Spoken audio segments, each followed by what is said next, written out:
Саламатсыздар, урматтуу телекөрүүчүлөр. Түз эфирде Ачык айкын программасы. Берүүнү мен Исмат Ибрагим алып барам. Бүгүнкү чыгарылышта биз Орусия-Украина кризиси кырдаалдын Кыргызстанга таасири тууралуу талкуу жүргүзөбүз. Студияда конокто Жогорку Кеңештин мурдагы депутаты Турсунбай Бакир уулу, ошондой эле экономист Расул Тулеев. Муну менен катар бизге азыр бир аз кечигип келатыптыр.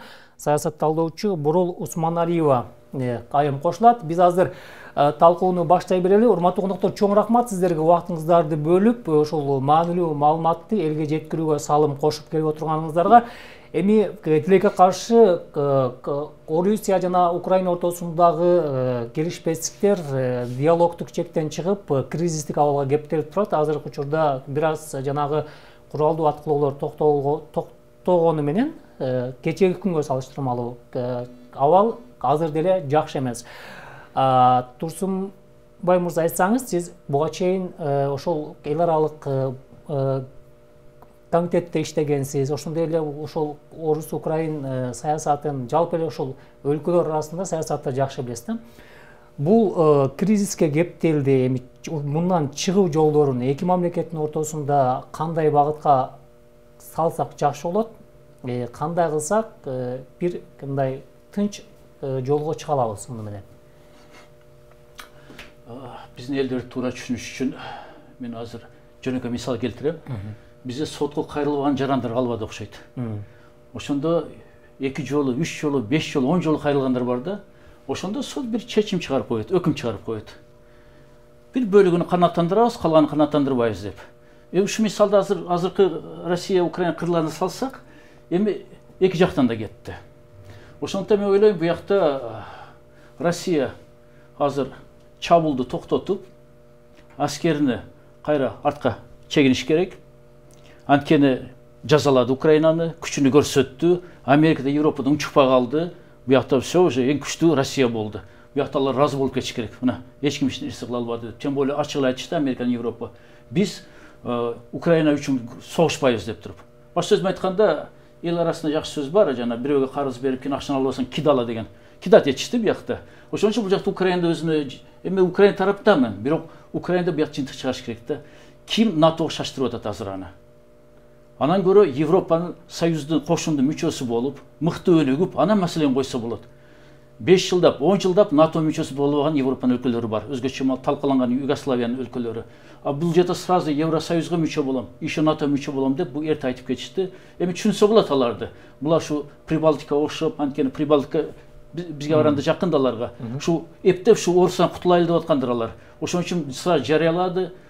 Инвестиция көбүрөөк түшсүн бизге, экономикасы өнүксүн деп туруп, сразу Евросоюз НАТО кошулабыз дейт. Эми Евросоюз кошулса кошулсун, бир да сүйүнөбүз, анткени Украина эл бактылуу жашаса. Бирок НАТОга эми шашпай туруш керек, анткени буякта Россия ачык эле айтты, биз эч качан уруксат бербейбиз, биздин чек арада НАТОнун бир өлкөсү болгонуна дейт. Ошондуктан биз аскерди киргиздик дейт. Ошондо бөлүк кичине бул тарапты кичине мында өлтүнүштөрүнү эске алыш керек. Бул жерде азыр мындай куралдуу согуштан дагы аны менен чогуу маалыматтык согуштагы бирдей жүрүп аткан учуру, ошол эле Украина тарапты колдогон маалымат каражаттары башкача, Орусия тарапты маалымат каражаттары башкача. Мындай учурда ошол жанагы элдин арасында мындай түшүнбөстүк пайда болот да, Турсунбек мырза. Мына ошол учурда биздин эл мына бүгүн Орусиянын элчилигинин алдында Кыргызстандын жарандары митингге чыкты. Бул көрүнүш Орусиянын өзүндө дагы болуп атат. Бул коомдук адашуу, коомдук мындай жаңылууга алып келген көрүнүштөрдү адамдар кантип кутулуш керек мындан? Биз кантип сактанабыз ушул маалыматтык согуштун таасиринен? Эң оңой жолу бул бир эле маалымат булактан эмес, түрдүү булактардан маалыматты алуу. Анткени жалаң Россиянын телеканалдарын көрө берсең, Россия тарап болуп каласың. Аны айтат, сен Россиянын зомбисин дейт. Жалаң эле ал азаттыкты кое берсең, батышчыл болуп каласың. То есть бир тарап маалымат болуп калат. Ошондуктан чындыкты дайым ортодо издеш керек. Мен өзүм окумуштук катары, философ катарында айтайын, чындыкты дайым ортодо издеш керек. Да, орустардын маалыматтык булактарын караш керек. Бул орустар ушун үчүн айтып атат деш керек. Анан батыш жактыгын угуш керек, Азаттык, Клоп, KG жана башкаларды. Значит, бул жакта бул мындай деп атат, орто чындыкты издеш керек. Мен ойлоп атам, негизинен мен Евроньюсту көрөм. Бул эл аралык маселелерге келгенде Евроньюс эки жакты берет. Мен бүгүн да көрдүм, Орусия жакты көрсөттү. Ukraina жақты көрсөттү, анан Американын позициясын айтты, Путин да сөзүнү кеспей көрсөттү. Ошондо чындыкты ортого жейиш керек да биякта. Эгерде бир эле тараптан маалымат алсаң, жинди болуп каласың деген сөз кыргыздар. Эми зомбини ушундай кодурсак болот. Мең иштебей калат, ушу маалыматка ишенип алып туруп, тигил анда акмак экен, тигил жинди экен деп тура алып атып деп айтат да. Ошон үчүн маалыматтын булактарын түрдүү издеш керек биякта. Кудайга шүкүр бүгүн интернет бар. Интернет даже кыштакта айда жүргөн болсо, интернетке кире алат. Бул жерде кыска бир суроо берейин. Ошол азыр ошол чыр чыккандан кийин Орусия өзүнүн аскерлерин киргизип, ошондой эле Украинанын ичиндеги жанагы аскердик блокторду талкалап баштады. Бул Украинанын мамлекет катары эгемендигине кол салуу болду же кандай деп эсептейсиз? Сөзсүз бул Украинанын жергесине кол салган болот. Бул агрессия десек болот. Анткени мен азырда бияк чыгып атып Зеленскийди уктум, Украина президентини. Ал айтып атат, эми Россиянын жарандарына кайрылып, урматтуу россиялыктар дейт, силер көбүрөөк өзүңөрдүн өкмөтүңөргө каршы чыккыла, согуш токтосун дейт. Биз андай жаман оюбуз жок Россияга каршы деп. Бирок ошол эле мезгилде таарынчын айтып атат. Биз үчүн эч ким согушпайт дейт. Америкада согушпады, Европада согушкан жок дейт. Ошондуктан согуш токтотолу деп айтып атат биякта. Мен да ошого кошулам. Эң негизи согуш токтотуш. Анткени согушту баштаган саясатчылар курман болбойт. Любой согушту алып көрөлү. Азияда, Европада, Америкада дайыма карапайым калк өлүп кетет, саясатчылар тирүү калат. Ошондо согуш токтотуш керек. Мындан тышкары эмне үчүн аскер бөлүктөргө жана бомба таштап атат, эмне үчүн жана самолеттордун аэропортторду жаатырып атат. Бул любой согуш башталганда, мисалы Сирияда ошондой болду, Иракта да ошондой болду. Анан алдын ала көрсөк, эң чоң согушта, экинчи дүйнөлүк согушта да биринчи аэропорт талкалаштан баштаган. СССРдин аэропорттон бүт немистер талкалаган. Мындан тышкары алып көрсөк, Американын Япониянын согушуну. Япония, Американы Перл-Харбор деген портун талкалаган самолеттор менен кошо. Башка сөзүм айтканда, буларды кыймылсыз калтырып коюбуз дейт да, куралсыз. Ошондо тезирээк багынат дейт да. Түшүнүктүү. Бурлайым, саламатсызбы? Кош келипсиз студиябызга. Сизге чейин биз ошол окуянын өнүгүшүн жана себептерин талкууладык. Сиз саясат талдоочу катары ошол окуяга өзүңүздүн көз карашыңызды, өзүңүздүн анализиңизди чыгарып жазган экенсиз. Сиздин баамыңызда Орусия-Украина кризиси азыркы учурда кандай абалда, андан кийин мунун дүйнөлүк геосаясат деп коет го, ошого таасири кандай болот? Саламатсыздарбы?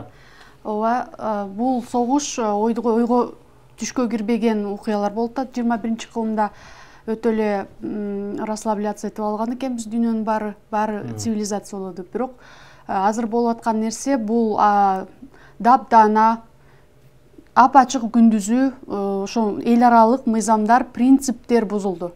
Азыркы болуп атканды мен ООНдун документи тарабынан дагы бузулду деп эсептейм. Өлкөнүн тең бүтүндүгү бузулду. Суверенитет деген сөз. Анткени Кыргызстанга деле кече Тажикстан келгенде кандай болуп чыркырадык. Ошондой эле нерсе бул башка кандай согушу болсо дагы, кандай талаш нерсеси болсо дагы ал жака катылбаш керек эле да.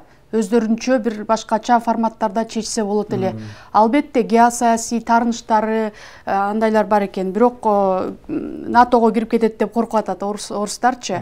Анткени НАТОну ал душман катары көрөт, мен чек-арама жакын келип алды деген шылтоо. Бирок бул жерде Россия бул мындай жанагы Түндүк Кореядай болуп ушунчалык күчкө өттү да. Анан бул биз сыяктуу Кыргызстандан, биз бывший Советский Союздун өлкөлөрү бизге бул дагы өзүнчө бир көрсөткүч болуп атат да. Анткени башка кичинекей өлкөнү ошондой кылып атса, 50 миллиондой эли бар, биз болсо 6 эле миллиондой. Ошолорду антип атса, анда бизге окшогон кичинекейлер бурчта эле калат экен да, бир жаман көрүнүп алсакчы. Ошон үчүн бизге деги эле бул адамзат үчүн моралдык момент болуп атат. Анткени ал жака кирүү менен бирге алар Европанын чек арасына кирип атат. Демек, Европалар дагы чынында азыр өтө коркунчаак абалды көргөзүп атат. Биз ойлогонбуз да, ошо коргоп берет окшойт, НАТОлор аларга болушат окшойт деп. Жанагы ООНдун деле голубой береттери деле жок, мен байкадым. өзү менен эле айта алады, жалгыз калды да. Көрсө бул жашоодо ошондойго дайым даяр болуш керек экен да, ошо цивилизациялуу өлкөлөрдө элечи. Закон, ал бул дегендер ушундай кезде күтүлбөгөн момент болуп иштебей калат экен. Бул жерде Украинанын президенти Зеленский дагы айтты, биз ортодо калып калдык, биздин таламыбызды талашкан эч ким жок болбой калды депчи. Мындай да пикир айтылып атат да, ушул кризиске алып келгенге негизги себеп ошол НАТО, Европа өлкөлөрү, ошолор Украинага дем берип, сен ушундай жасай бергин, биз артыңда турабыз, биз күч болобуз, биз дем болобуз деп, анан согуш башталганда артка чегинип койду деген да ойлор айтып атат. Сиз кошуласызбы? Ооба, ошондой ойлор чынында эле кечеден бери ушундай байкадык. Мен деле ошентип ойлогон болчумун, булардын артынан НАТО колдойт окшойт деп. Өткөндө кадрларын көргөнбүз, Америкадан жөнөтүп аткан Байдендин учуп аткандарын. Биз деле ошо сырттан эле байкоочуларбыз. Анан булар НАТОго кирем деген эми суверендик өзүнүн чечими. Мындай эки тараптуу да, бир чети Россия өзүнүн зонасын кое бергиси келбей атат, илгерки контролдогон. Бир чети бул суверендик өлкө өзүм чечем деп атат. Мен ойлойм, өзү чечиш керек. Анан андай өзүнө ишенгиси келсе, башка жол менен ынанса, бизди жакшы көрдүрсө болот да, Россиячы. Анан чын эле биз Россиянын, батыштын канча жамандап, канча эме кылышканы менен азыр бир да факты көргөн жокпуз. Бир дагы батыштын солдаты же эмесин көргөн жокпуз бул жерде. Өзү жалгыз калды. Демек, НАТОдон деле коркпой эле койсо болот экен да. Россиялыктар азыр жана ДНР менен Луганскийди гана коргойбуз деп кирип, жалпы Украинага азыр аттырып иди талкалап. Демек, булар накта эле жырткычтык, басып алуучулук ишин факты менен көргөзүп койду да. Бул жерде мнение жок, факты менен сүйлөп атабыз. Бул жерде ушул жанагы жаңжал менен башталган саясий кризис экономикалык кыйынчылык алып келди. Бул дүйнө боюнча, анын ичинен Кыргызстанга дагы өтө терс таасирин тийгизди. Барыбыз эле көрүп атабыз, доллар 90дон ашып кетти. Расул мырза, сиз байкап келатасыз 2-3 күндөн бери ошол экономикалык өзгөрүүлөр кандай болуп атканын. Дүйнөлүк жагдай учурдагы ошонун ичинен Россия да кабыл, анткени бүт Европа мамлекеттери Россиянын экономикалык жактан кысымга алды. Анткени бул ошол согушка жооп катары чара көрүп атат да. Бул нерсе дүйнөлүк экономикага кандай терс таасирин тийгизет, эмне жыйынтык болот? Эми эң биринчисинен жанагындай бул кырдаал эмнени бизге мындай сабак катары берип атат. Эч кимге ишенбеш керек. Жалгыз гана өзүбүзгө ишенишибиз керек да. Украина деле мына азыр НАТОго ишенип коюп, ушундай кырдаалга алып келди. Россия дагы мен ойлойм бул туура эмес жолго барды. Анткени бүгүнкү учурда андай күч көрсөтүүнү туура эмес деп көрөм да. Бирок бул кайсы абалга алып келди? Мына Кыргызстанды эле алалы. Мына биз азыр кимге ишеничти дагы билбей турабыз. Анткени биз өзүбүзгө гана ишенишибиз керек да. Мына азыр Россияга санкциялар киргизилет. Эми биздин жарандар, ушул жакта иштеп аткан мигранттар, алар азыр жумушсуз калып калат. Эмнеге? Анткени экономикалык кризис кептелсе, анда жумуш орундар азаят. Эң биринчи кимди кыскартат? Ошол биздин мигранттарды четке чыгарат. Жана ошондой эле доллардын курсу өстү, мунайдын курсу өстү, баасы өстү. Ошону менен бүт продукция, бүт тамак аш кымбаттайт. Ошондуктан биздин жарандар Россияда алган айлыгы рубль менен алып атат. Рубльдин курсу түштү. Анын артынан биздин курсубуз дагы түшөт. Ошондуктан биздин кирешебиз кескин түрдө азаят. Жана ошол эле Россиядан келген которуулар азайып калат. Азайганда дагы курс менен азайып калат. Ошондуктан биздин азыр киреше булактарыбыз кескин түрдө кыскартылат. Кошумча алып койдум. Расул эме абдан туура айтты. Мен өз ойлодум эле, бул оппоненттер бүгүн чыгарасыңар деп. Караса үчөөбүз ойубуз бир болуп атат буякта. Мен сиздерди андай деп ойлогон эмесмин. Ар кандай пикирди? Жок, буякта биз акыйкатты айтып атабыз. Сен туура эле ишкырыпсың. Анткени биз акыйкатты айтып атабыз, ошон үчүн бири-бирибизге каршы эмес, баарыбыз бири-бирибизди улап кетип атабыз. Просто бул карындашым эми аял киши экен, бизге ошоп катуу айта албай атат да. Мен айттым го, НАТО менен Америка менен Европа, Батыш Европа Украина кидат кылды деп. Бул сөз айтпай башкача айтып атат карындашым жумшараак. Расул ошону айтып атат, эч ким ишениш керек эмес деп. Ошон үчүн кече жакында эле идеология боюнча мен жооп бердим эле жана саясат KGG'сине. Японияны алып көрсек болот бул жерде. Өзүнүн улуттук каада салттарын сактап, менталитет сактап, батыш башка чыгыш цивилизациянын жакшы жактарын алып туруп, Япония супердержава болду. Ошон үчүн бул жакка өзгө ишенсек, башка бирөөнүн артынан учкашып алып эмес, өз көтөрүшүбүз керек бу жакта. Сөз бирөө учкаштыңбы? Балия калдың. Ошон үчүн мына коңшулар айтып көрөм, Өзбекстан. Өзбекстан бизге эң жакын мамлекет. Наоборот, ол чип кетпеди бүт. СНГ бүт немелерден ОДКБдан чип кетпеди. Зато азыр ал өзүнүн эркин сезип атат. Анткени байланган эмес. А бизде мына эсиңерде Казакстанда не болду январь айында? Ошондо туруп алды да Кыргызстан аскериңерди бересиңер деп. Эң кичине аскерди биз ушу тырышып атып жөнөттүк. Жөнөтпөйбүз. Аны кече Максим Шевченко да Россиянын саясат талдоочулары айтты. Кыргызстан бул Восток дейт. Ошон үчүн ушундай чечимди кыйыныраак калды дейт. Но биз буякта Кудайга шүкүр өзүнүн эркин позициясын айтып атабыз. Но биз Украинаны көрүп чыгабыз буякта азыр. Мына экономик маселе боюнча суроо бердиңиз. Мен таң калганым. Ооба, доллар көтөрүлүп, улуттук валюта түшүп кетти. Анткени биз Россиянын немесинде валютасында байланганбыз. Но мен таң калам, Казакстан эң чоң мамлекет, эң күчтүү экономикасы Борбордук Азияда. Ушул Казакстан теңгеси түшүп атканда, доллар көтөрүлүп теңгеси түшүп атканда, булар улуттук банкы интервенция жасаптыр, 5 миллион долларды ырытыптыр рынокко, обменкага, ушу түшүрөбүз деп, доллардын курсун деп. Ошол эмес эле кичинекей Кыргызстан экономика салыштырса болбойт эми, бизге дайыма эле реэкспорт менен заниматься кылат да, кичинекей өзүнүн өндүрүшүбүз бар. 13 миллион долларды интервенция кылып улуттук банк таштаптыр. Кантип деме, Казакстан 5 миллион доллар, Кыргызстан 13 миллион доллар, 2,5 эсе. Агай, түшүнүктүү. Ушул жерден Расул мырза, ушул эле суроону сизге сөздү улантып кеттиңиз. Мына 13 миллион доллар менен 5 миллион доллардын айырмасы, Казакстандын эли менен биздин элдин айырмасы. Бул жерде кандай болуп атат, мындай экономикалык жана мониторинг деп коет го? Ошондо биздеги абал эми бул биринчиден жанагындай реэкспортко байланыштуу. Анткени бизде көбүнчө продукция бул импорт менен келет. Өзүбүздүн өндүрүшүбүз жок. Ошондуктан биз ошол долларга аябай байланганбыз да. Анткени бүт товардык операциялар ошол доллар аркылуу кетет да. Анан кийин бизде спекулятивный спрос деп коет да. Мындай аябай катуу да.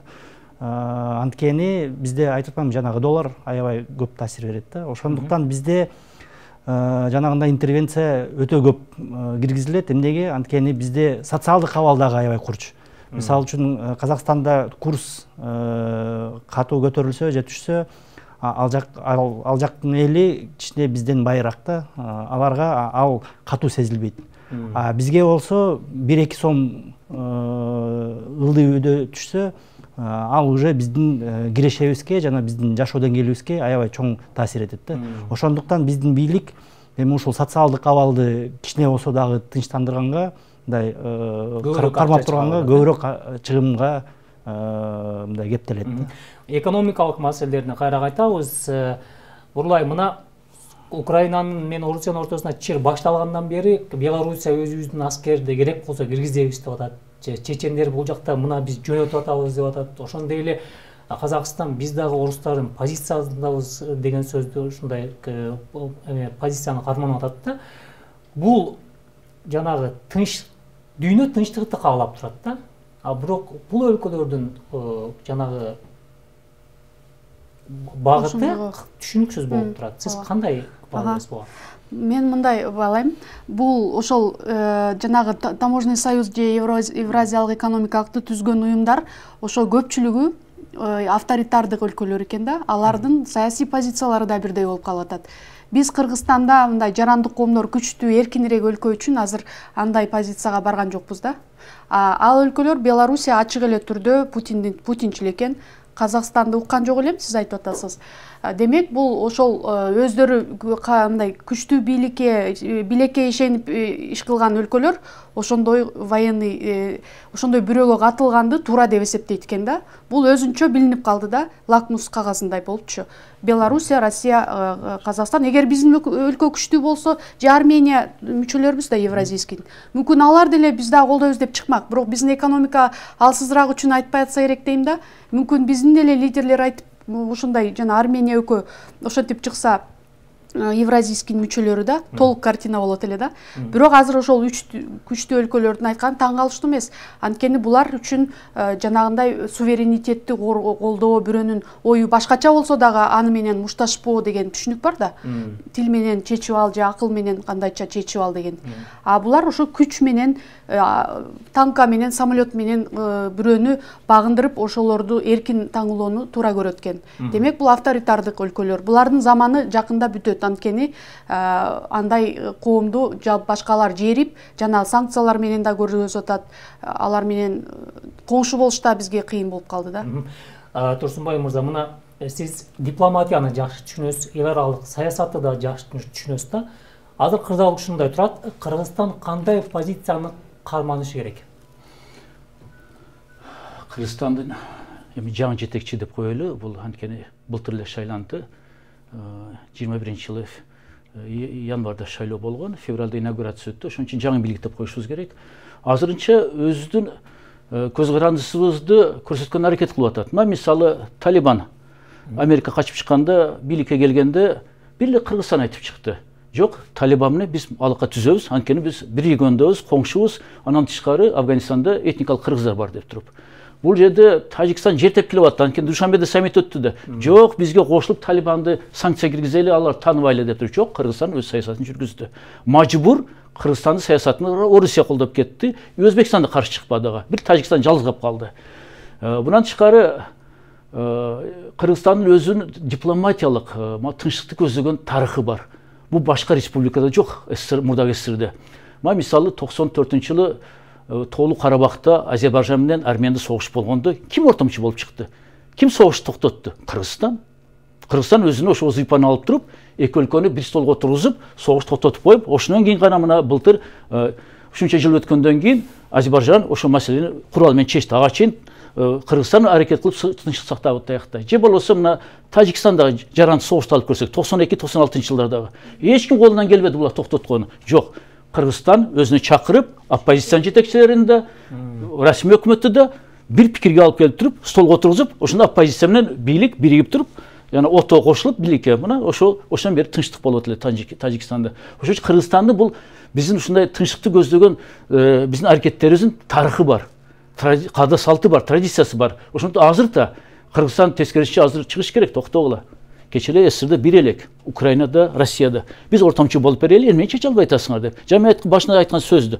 Макул, Украина өз тандасын жолду. Европаны бир болом дейт. Анткени Азия өлкө эмес Украина. Европалык өлкө, кааласаң каалабасаң да. Бирок НАТОга шашпай тур, украиналык туугандар деп туруп. Россия айтышыбыз керек. Бардык нерсени курал менен чече бериш бул эме? Бул 21-кылым. Бурул айтып кеткендей. Уят эми 21-кылымда курал менен чечүүнү. Дипломатиянын өчү бул.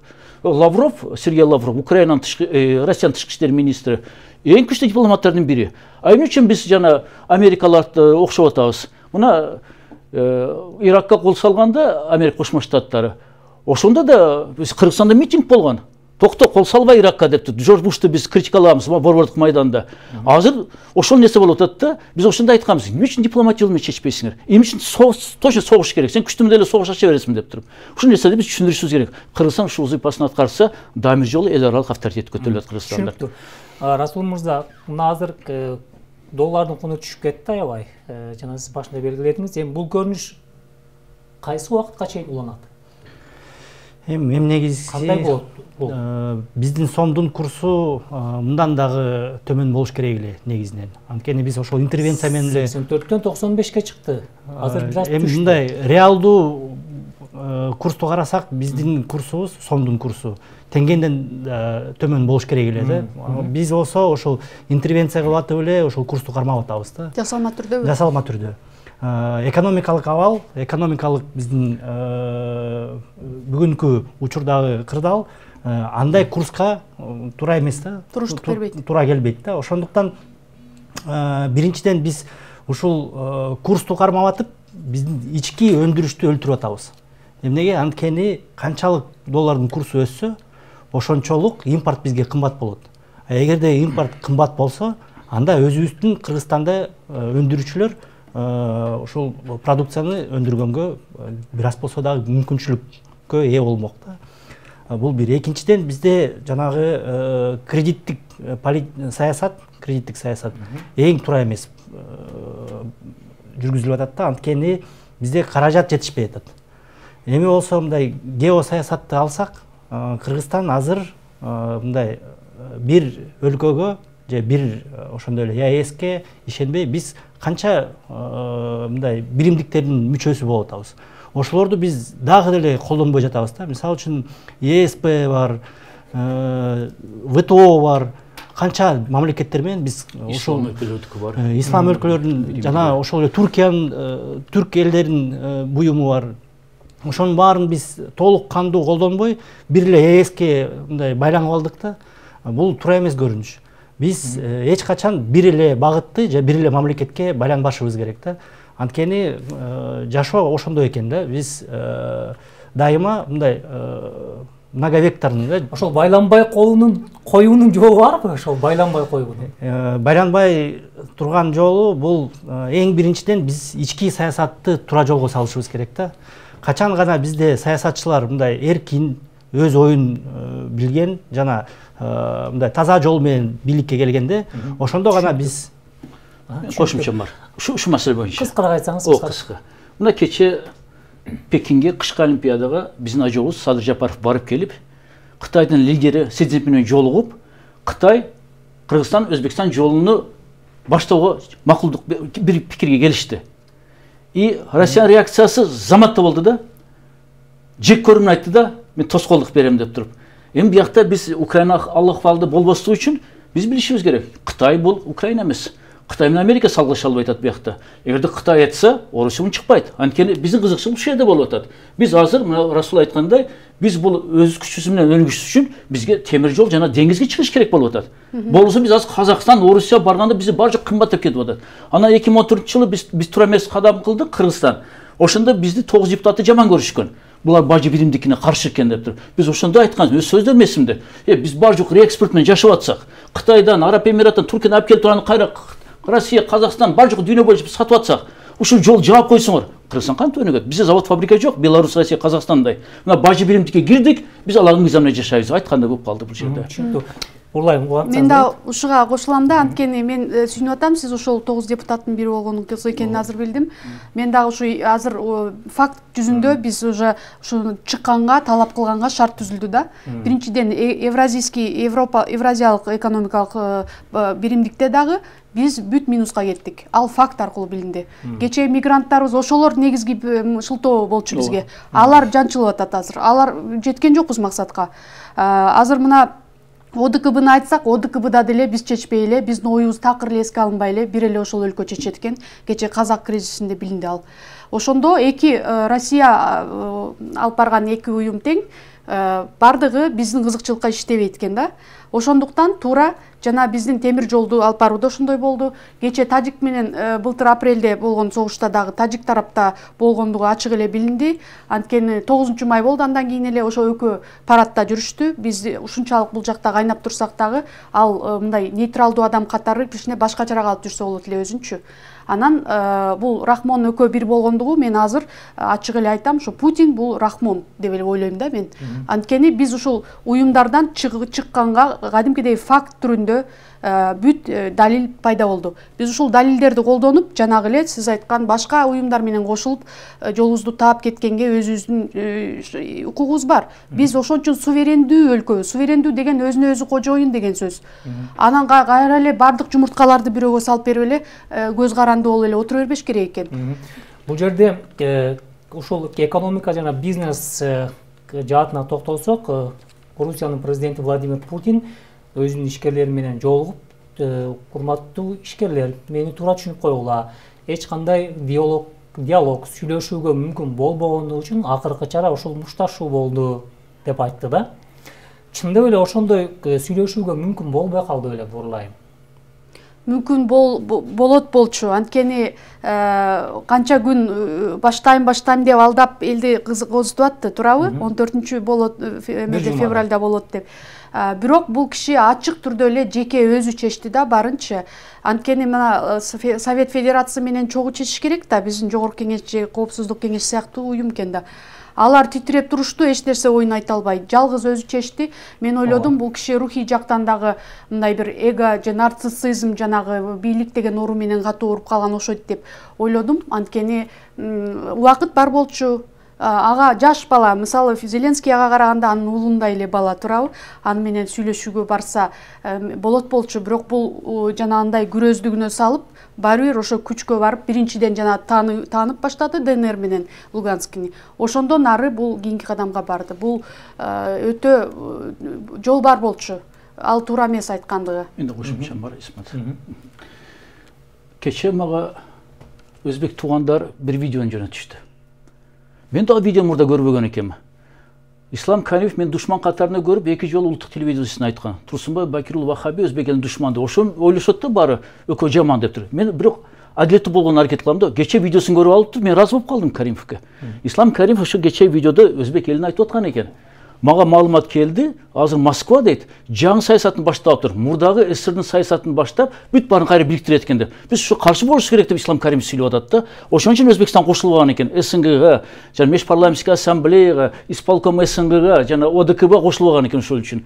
Анан бул жерде согуш болтурган аракет барбы жокпу дегенде мен айтат элем, эми Гитлерди алдаган 39-жылы. Мен согушту ачпайм эч кимге. Анан кийин Австрияны кошуп алды.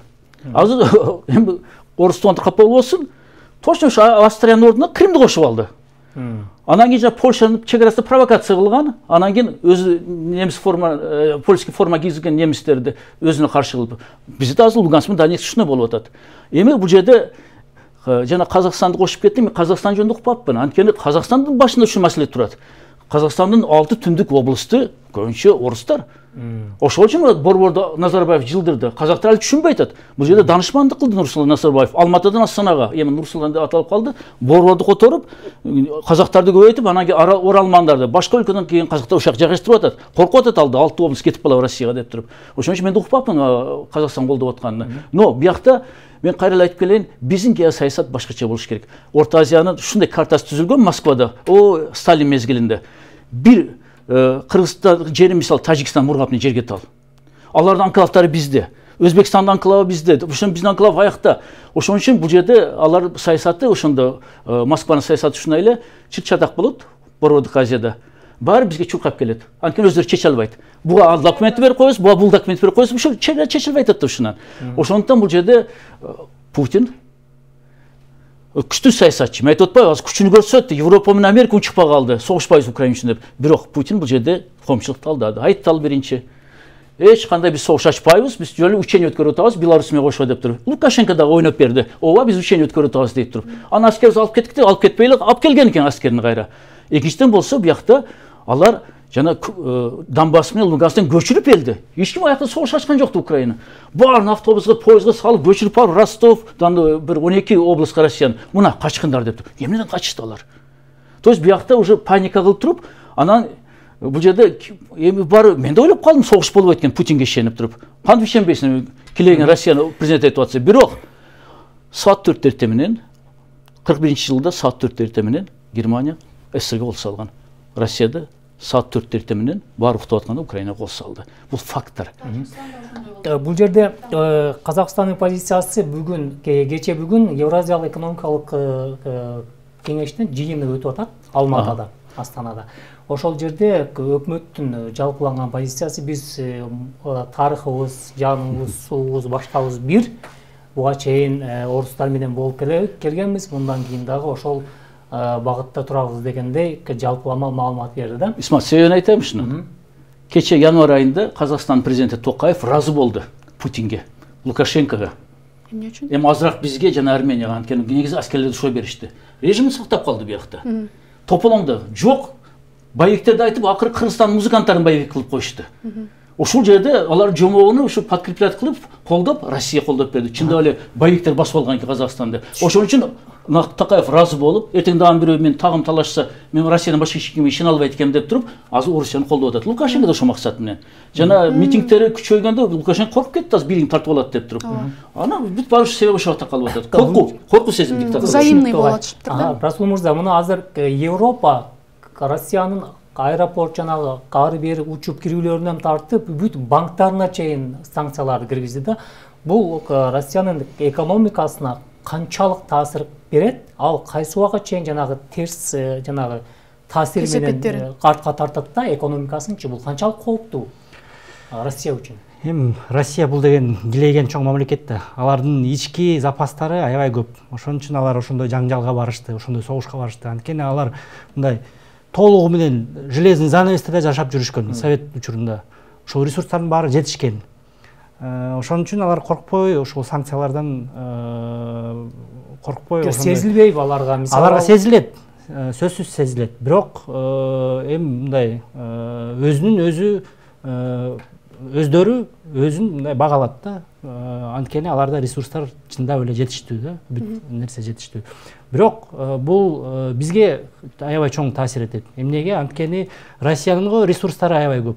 А биздин же ресурстарыбыз жок. Же мындай алтыныбыз бул жактан чыгып кетип атат. Алтыныбыз бияктан чыгып атса, анан кийин мигранттар жумушсуз калып калат. Анткени алар эгерде өтө кризис кептелсе, алар өздөрү иштейт ошол жумуштарга, кыргыздарды кууп чыгып, өздөрү ошол жумуштарга барып иштешет. А биз болсо ошол ортодо ушундай кыйын кырдаалга кошумчалап кетсем болобу? Ошол Россия жаратылыштык ресурстары бай, туура. Бирок ошолорду бай өлкөлөргө сатчу да. Эми алар албай калды. Эми аргасынан арзанбага бергенге Кытайга, аяктарга туура келет да. Алар кыска кыйла эле отуруп калат. Биз андан айтпай, андан дери отуруп калабыз. Анан дагы бир айтканым, жана биз дайым эле ошо биздин мигранттар башка бирөөнүн козыры да, дайым. Россиянын козыры болуп келатат.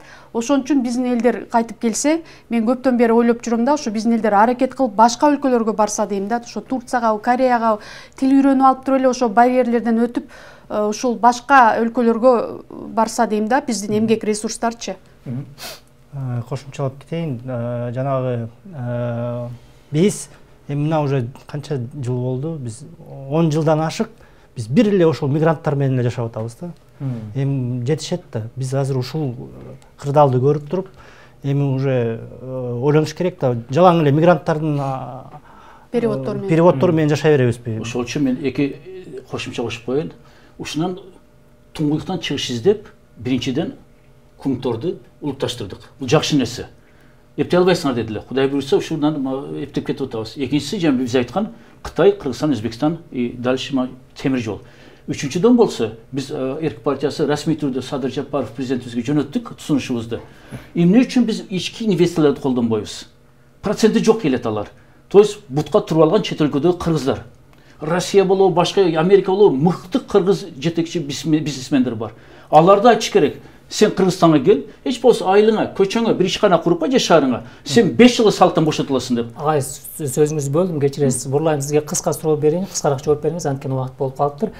Бул чырда НАТО менен жамааттык коопсуздук кызматы ЖККнун салмагы сыналды да. Бул жерде НАТОго сын айтып атат, булар жалаңган санкция менен чектелген жанагы уюм экен депчи. Буга сиз кандай баа бересиз? Кыскараак айтсаңыз. Азыр дагы эле сыналып атат, бунун аягы чекити коюла элек. Бирок чын эле ушул эки дүйнөнүн күчү сыналып аткандай, жалпыдан караганда. Бирок менин оюмча бунун кесепеттери баары бир ошол жамаат ОДКБ биз мүчө болгон ошол моралдык жактан жок дегенде жеңилип калат деп ойлойм. Анан ушул дүйнөнүн жаңы тартиби курулат окшойт деп атам, New Order деп коет, жаңы новый мировой порядок. Ошол жаңы немеде болот окшойт деп атам келечекте. Бирок ар бир өлкө өзүнө плюс иштеп ушундан жакшы жагын таап алыш керек. Мисалы биздин мигранттар келсе, ошолорду биз уже ал жака четке өлкөгө жиберип жырга отура бербей, ошолорду жайгаштырып, ошолорду биз эл катары алып кеткенге өзүбүздү чыңалтып, ушундай чым иштешибиз керек деп атам да. Аларга шарт түзүп элибизди башка жакка жөнөтүп кул кылбайчы, өзүбүз карап ошого карата биз чымырканышыбыз керек. Жанагы дүйнөлүк түзүм деп атпайсызбы? Жаңы ошол СССР түзүлөт деп куралат кайра дегендер да болуп атпайбы? Башкача порядокто түзүлөт дейм да. Анткени мына бир факты буга шарт түздү. ООНдун коопсуздук кеңешинин совет ошонун 5 мүчөсү бар, туруктуу кеңеш. Туруктуу коопсуздук кеңеши. Ошо Россия бирөө мүчөсү. Россия бир мүчөсү өзү бузулдубу, демек ООН дагы азыр караштырып башкача нерселерди кылат деп ойлоп атам. Чоң рахмат. Кыска айтсаңыз Расул мырза, кыска.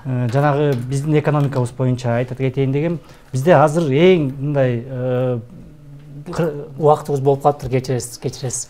Урматтуу коноктор, чоң рахмат сиздерге. Үйүңүздөргө жакшы жетип алыңыздар. Урматтуу телекөрүүчүлөр, Түз эфирде Ачык айкын программасын көрдүңүздөр. Бүгүн биз Орусия-Украина кризисин талкууладык. Бизде конокто Жогорку Кеңештин мурдагы депутаты Турсунбай Бакир уулу, ошондой эле экономист Расул Тулеев, саясат талдоочу Бурул Усманалиев айым болду. Чоң рахмат, ишиңиздерге ийгилик каалайм. Берүүнү мен Исмат Ибрагим алып бардым. Саламатта туруңуздар.